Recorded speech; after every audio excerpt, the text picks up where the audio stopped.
अगर किसी लेवल से एक करेक्शन होकर 17,825 के आसपास तक निफ्टी आता है, 825 850, उसे हेल्दी करेक्शन मानना चाहिए। अंडरलाइन करके ध्यान से सुनिएगा, फिर से बोल रहा हूँ, फिर ये कहेंगे हमने आपने ऐसे बोला होगा फ्लो में, हमारा मिस हो गया वो सेंटेंस। हाँ। मैं फिर से बता रहा हूँ, 18,100 18,200 जाने के बावजूद आपके लिए एक रिस्क खुली हुई है, और वो रिस्क ये है 17,825 से 17,900 के बीच में एक बार निफ्टी को वापस आना ही आना है। अच्छा, आना ही आना है। अच्छा, 17,835 से 17,900 इस रेंज में गैप छूटा हुआ है। 835 से 900 जो 65 पॉइंट की रेंज में, तो बेसिकली 17,825 तक की एक रिस्क खुली हुई है। 800 850 तक की आ सकता है, वो रिस्क मन में लेके चलना चाहिए। Mentally you should be prepared for that. Broadly मैंने आपको कहा था 17,825 से 17,900 की रेंज एक जगह खाली छूटी हुई है, एक बार हमें वहां पर आना है। सो आई थिंक गैप से नीचे खुलने के बाद प्रिसाइजली 17,835 17,900 होता है, राउंड फिगर में 17,825 या 17,800 से 17,900 की रेंज ले ले, वहां तक हम आ जाएंगे, हेल्दी करेक्शन हो जाएगा। आए तो 17,800 वर्स्ट केस में, मैं उसके नीचे नहीं देख रहा। 3-4% का रनिंग करेक्शन आपको बाजार में कभी भी मिलेगा ही मिलेगा। आई थिंक ये लास्ट लेग एक और है जो करेक्शन का है, 18,000 18,025 होगा या 17,800 होगा। हमारी जिम्मेदारी तब और बढ़ जाती है कि हम एकदम एग्जैक्टली जितनी प्रिसाइज उनके लिए इंफॉर्मेशन एनालिसिस रिसर्च निकाल कर लेकर। आप एक बार नहीं, ये बात कई बार बोल चुका हूँ, अब तो हमारे दर्शक ही मुझे याद दिलाते हैं। हाँ। सर आपने बोला था वो गैप छूटा हुआ है। हाँ। वो फिल करेगा क्या? 17,835 से 17,900 राउंड फिगर में मैंने जो दिया था कि वो गैप छूटा हुआ है, तो वो फिल अप करेगा क्या?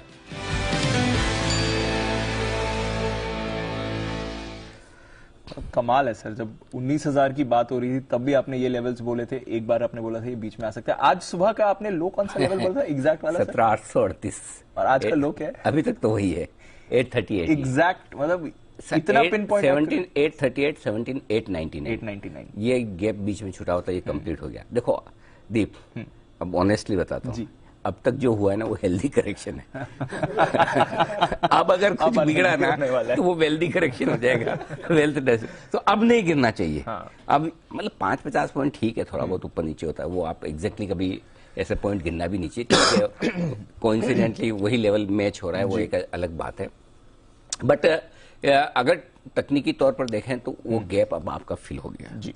तकनीकी तौर पर देखें तो आपका एक हेल्दी करेक्शन भी लगभग 1,000 पॉइंट का हो गया निफ्टी में। बैंक निफ्टी में आपका करेक्शन लगभग 44,150 का हाई है आपका, 2,000 2200 2300 2400 पॉइंट का, करीबन 2400 पॉइंट का आपका करेक्शन ठीक ठाक सा हो गया है। सो आपके लिए रुकने के लिए ये जगह परफेक्ट है अगर रुकना है तो। लेकिन अगर यहां से आप कमजोर होकर और नीचे जाते हैं तो फिर मुश्किलें आपके लिए बढ़ सकती है। अब इस मार्केट को अप्रोच करने के दो तरीके हैं। पहले इन्वेस्टर्स की बात करते हैं। आप दो तरह के इन्वेस्टर हैं। एक वो इन्वेस्टर जो एग्जिस्टिंग इन्वेस्टर से पैसा लगाकर बैठे हैं शांति से और इस इंतजार में कि ठीक है मेरा बढ़ रहा है, मुझे कोई दिक्कत नहीं, उनको बेचना ही नहीं है, 2-3 साल 5 साल वो पड़े ही पड़े रहे। उनको तो सोचने की जरूरत नहीं कि 18,800 आया 17,800 आया, आपको इन्वेस्टेड ही रहना है। दूसरी तरह के इन्वेस्टर्स वो हैं जो टाइम करना चाहते हैं। अब जो टाइम करना चाहते हैं उसमें भी दो तरह के इन्वेस्टर्स हैं। एक तो वो टाइम करने में एग्जिट की टाइम कर रहे हैं और एक एंट्री की टाइम कर रहे हैं। तो जो लोग एग्जिट की टाइम कर रहे हैं कि भाई मैं जब टॉप बन के नीचे आने लगेगा तो मैं एक स्टॉप लॉस माइंड में लेके चलूंगा कि मुझे इसके नीचे बेच देना है, करेक्ट, उनके लिए 17,800 के नीचे बंद होना रिस्की है। ओके, तब 17,800 के नीचे गैप फिलअप करने के बावजूद अगर टिक जाता है, एक आध दिन चाहे तो आप इंतजार कर सकते हैं, एक आध दिन थोड़ा बहुत अपना जजमेंट प्रैक्टिकली लेना है, बट ब्रॉडली 17,800 के नीचे अगर जाकर बंद होना शुरू करे तो फिर जो शॉर्ट टर्म इन्वेस्टर्स है जो एग्जिट सोच रहे हैं उनके लिए एग्जिट करने का टाइम आता है। करेक्ट, जिनको निकलने का सोच है, बिल्कुल शॉर्ट टर्म इन्वेस्टर जो 2-4 महीने का व्यू लगते हैं। अब दूसरे इन्वेस्टर वो हैं जो मौका ढूंढ रहे हैं। जो लोग मौका ढूंढ रहे हैं उनके लिए हर 200 पॉइंट, जैसे हमने 18,000 पे भी कहा, आज 17,800 पे भी कहता हूं, उनको 200 पॉइंट में 3-4 इंस्टॉलमेंट में पैसा डाल देना है। 2 आपकी डल गई, 2 की और तैयारी रखो, समझ गया, ठीक है। सो आप 2-3 दिन पैसा लगाइए, 2-3 हफ्ते इंतजार कीजिए, ज्यादा लगा रहे तो ज्यादा इंतजार कर लीजिए, सिंपल है। तो उनको डरने घबराने की जरूरत नहीं, समझ। देखिए हमने 15,200 भी देखा, देखा है। करेक्ट। यस। उस समय 18,406 का हाई बनाया था और उसके बाद हम 15,200 पे आए थे, प्रिसाइजली 15,177 जी। लेवल भी याद रखने पड़ता, सब रखता हूँ, कहाँ से पिटाई हुई है, कहाँ टॉप बना है, वो सब याद रखना पड़ा है। सो वहां से वापस हम आज 18,887 पर आए हैं। सो नो डाउट अब की बार हम गिरेंगे तो 15,200 नहीं आएगा जी। ये बात तो बात सही है। हायर टॉप तो बनेगा ही, हायर हाई हायर टॉप बन रहा है, हायर लो बनेगा, हायर टॉप है हायर लो बनेगा। सो आई थिंक प्रूडेंटली ये लगता है। बाकी तो देखो कोई भी लेवल कभी भी सेक्रोसेंट नहीं है, कोई भी लेवल ऊपर या नीचे का आप ये कभी गारंटी से नहीं कह सकते कि ये नहीं होगा, वो रिस्क हमेशा रखती है। सो इसीलिए इन्वेस्टर्स के लिए मैंने बता दिया। अब आइए ट्रेडर्स की जहां तक बात, कोई ट्रेडर ये नहीं कह सकता कि मैंने कभी भी टाइम से चेताया नहीं जी। जिस दिन छुट्टी से आया पहले दिन 18,700 के नीचे बंद हुआ, मैंने उसी दिन बोला कि डे ट्रेडर्स के लिए स्टॉप लॉस ट्रिगर हो चुका है, जो BTST टाइप का ओवरनाइट पोजीशन रखते हैं। 18,500 के नीचे बंद होने पर हमने क्लियर कट बोला है कि आपके लिए स्टॉप लॉस ट्रिगर हो चुका है अगर आप पोजीशन 2-3 हफ्ते के लिए ट्रेड करते हैं। सिमिलर सिचुएशन में बैंक निफ्टी के लिए जिस दिन 43,000 के नीचे बंद हुआ उस दिन क्लियर कट ये बोला था कि 18 दिनों का एक 43,000 के ऊपर क्लोज देने के बाद बंद हो रहा है आपको कम। सो वो डिसिप्लिन ट्रेडर्स को रखना पड़ेगा। सरकारी बैंकों में आपको ध्यान होगा, हमने एक बार प्रॉफिट बुकिंग की राय भी दी, काफी लोग बोलते थे, उसके बाद बढ़ भी गया। लेकिन अब जब घटता है तो वो इसी तरह से 5-5% घटता है। वो आप जब बोलो उसी दिन घट जाए या आप जब बोलो लेने का उसी दिन बढ़ने लग जाए, इतना मार्केट ऑबलाइज कर दे तो फिर चाहिए क्या? फिर तो हम कभी गलत ही ना पड़े। सो पॉइंट सिंपल ये है कि इन लेवल्स पर अब आई डोंट नो 1-2 दिन आपको और पैनिक देखना पड़ सकता है। मेरे ख्याल से तो लगभग हो जाना चाहिए जिस तरह से कैश के स्टॉक्स गिरे हैं आज, क्योंकि अभी इस वक्त क्या है दीप की ज्यादा पोजीशन एफएनओ में लोगों की है नहीं जी।